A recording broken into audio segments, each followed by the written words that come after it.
பிரபு தம்பி வருவாரு, சின்ன சின்ன உதவி பண்ணுவாரு. அந்த நம்பிக்கையில அவர்கிட்ட உதவி கேட்டோம். உடனே அவர் எங்களுக்கு உதவி பண்ணாரு. நீங்க யாரு சார்? அங்கிளோட பொண்ணை தான் நான் கல்யாணம் பண்ணிக்க போறேன். அப்படியா? ரொம்ப நல்ல பையன் சார். இந்த காலத்துல மனுஷன் தன்னை பத்தி யோசிக்கிறதுக்கே நேரம் இல்லை.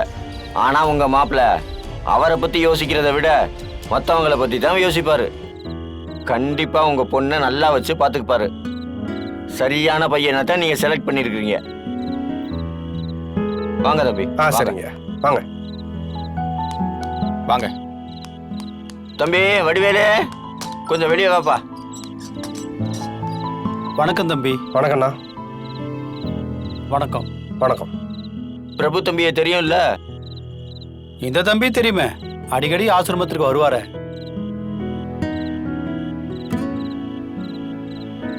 நம்ம பிரபு தம்பிக்கு கல்யாணம். இவர் தான் மாமனாரு. ரொம்ப சந்தோஷம். நல்ல பையன் சார். தாராளமா பொண்ணை கட்டி கொடுக்கலாம். தமிழ், அங்க ஒரு பையனை அடிச்சேன்னு சொன்னீங்கல்ல, அவனையும் போய் பார்த்தலாமா?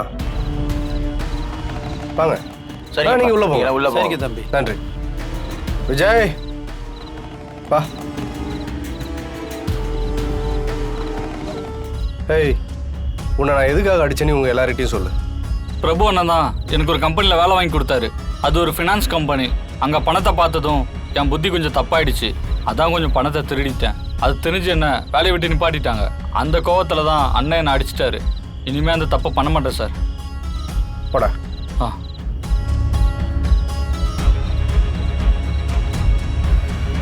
பொண்ணு கொடுக்குறவங்க விசாரிக்கிற தப்பு இல்லை.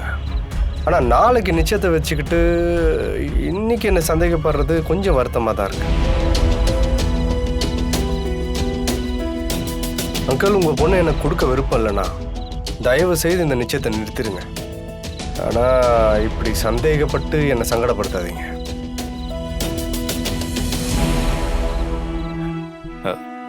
என்ன தமிழ், மாப்பிள்ளை எவ்வளவு வருத்தப்படுறாரு. இப்படி பண்ணலாமா? அது இல்ல மாமா, விலகி நின்னு பார்க்கும்போது கொஞ்சம் தப்பா பட்டுச்சு, அதான். அதுக்கு நீ பக்கத்துல போய் விசாரிச்சிருக்கணும். தமிழ், என் அம்மா யாரையும் அவ்வளவு சீக்கிரம் நம்ப மாட்டாங்க. அப்படி நம்பினா அவங்க சரியான ஆளாத்தான் இருப்பாங்க. வர்ஷினி விரும்பினாங்கிறக்காக மட்டும் நான் அந்த கல்யாணத்துக்கு ஒத்துக்கல. அம்மா கொடுத்த சர்டிபிகேட், அதுக்காக தான் அந்த கல்யாணத்துக்கு நான் ஒத்துக்கிட்டேன். மாப்பிள்ளைய சந்தேகப்படுறது தப்பு இல்ல. அதுக்காக எப்படியா? மாமா விடுங்க மாமா. தமிழ் சிஸ்டர் பண்ணது ஒன்றும் தப்பு இல்லை. கல்யாணத்துக்கு அப்புறம் அவன் கெட்டவன் தெரிஞ்சா நம்ம எல்லாருக்கும் தானே கஷ்டம். அதான் சிஸ்டர் கொஞ்சம் எச்சரிக்கையா இருந்திருக்காங்க. இல்ல சேது, தங்கத்தை ஒரு தடவை தான் உரசி பார்க்கலாம். அடிக்கடி உரசி பார்த்தா அது நமக்கு தானே நஷ்டம். தமிழ், நீயே சொல்லு. நீ நல்ல பொண்ணுங்கிறது இந்த வீட்டுல எல்லாருக்கும் தெரியும்.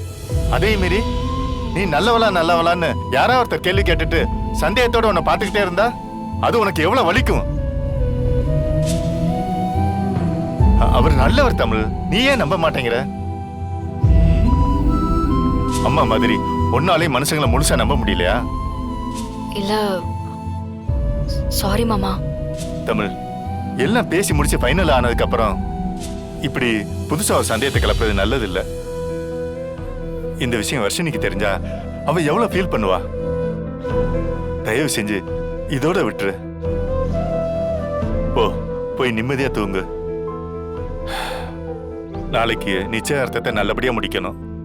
இதுக்கப்புறமும் இதை பத்தி யோசிக்காத.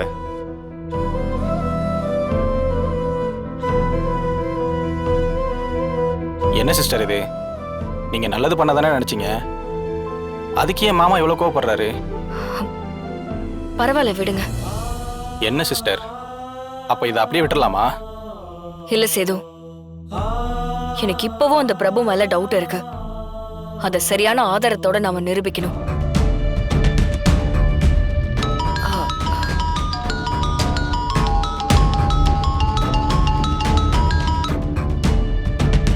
ஹலோ மேடம், நீங்க தப்பா யோசிக்கல. சரியான ஆளை தான் சந்தேகப்பட்டிருக்கீங்க. நாளைக்கு காலைல உங்களுக்கு மொத்த உண்மையும் தெரியும்.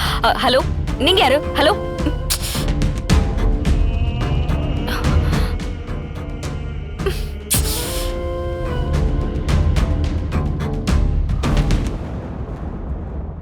யாரு சிஸ்டர்? யாரோ ஒருத்தவங்க ஃபோன் பண்ணி நம்ம கரெக்டா தான் யோசிக்கிறோம்னு சொல்றாங்க. சேது, ஒருவேளை அந்த டிடெக்டிவா இருக்குமோ?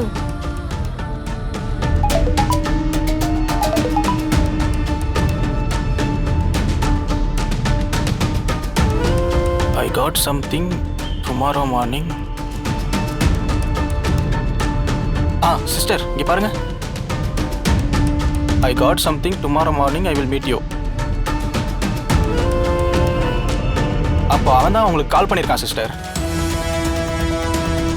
சேது, கண்டிப்பா பிரபு ஏதோ ஒரு பெரிய விஷயத்த பெருசா மறைக்கிறான். நாளைக்கு டிடெக்டிவ் வந்து சொல்லட்டும், அப்புறம் பாத்துக்கலாம். கணேசன் அங்கிள், என் மேல உங்களுக்கு வருத்தமா? எதுக்குப்பா? சேதுக்கும் வர்ஷினிக்கும் கல்யாணம் பேசியிருக்கீங்க, இடையில வந்து நான் கெடுத்துட்டேன். அதான் கெடுத்துட்டியாடா? பண்றதெல்லாம் பண்ணிட்டு வருத்தமா நான் கேட்குற? உனக்கு இருக்குடா. நாம என்னதான் கணக்கு போட்டாலும் நமக்கு மேல இருக்கிறவன் ஒரு கணக்கு போடுறான்ப்பா. இன்னாருக்கு இன்னாருன்னு தான் கடவுள் எழுதி வச்சிருந்தா அதை யாராலையும் மாற்ற முடியாது. அங்கிள், எனக்கு உங்கள் ஃபேமிலிக்குள்ளேயே இந்த மாதிரி பேசியிருக்கீங்கன்னு சத்தியமாக தெரியாது அங்கிள்.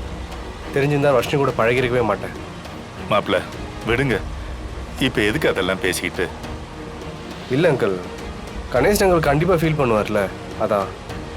தாய்மாம வீட்ல பையன் இருந்தாலே எல்லா குடும்பத்திலயும் முதல்ல அவனை தான் பேசுவாங்க.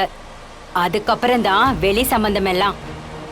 அப்படி இருக்கும்போது வர்ஷினியோட விருப்பத்துக்காக கணேசன் சார் இதை விட்டு கொடுத்தது பெரிய விஷயம். அவர் நினைச்சிருந்தா பிரச்சனை பண்ணிருக்கலாம், அவருக்கு அதுக்கு உரிமை கூட இருக்கு. ஆனா அவர் அதெல்லாம் பண்ணல. அதான் பெரிய மனுஷத்தன்மைங்கிறது. ரொம்ப நன்றிங்க.